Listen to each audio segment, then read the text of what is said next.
How to set fingerprint lock on display in Oneplus Nord CE 2. Now, first go to Setting.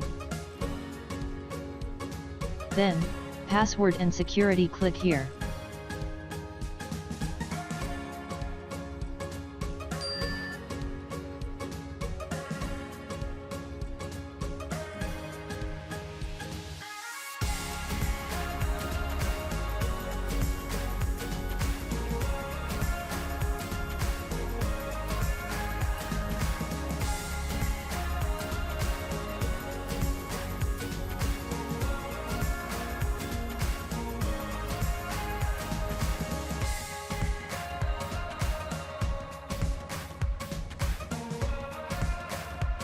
I hope you can also set fingerprint like this.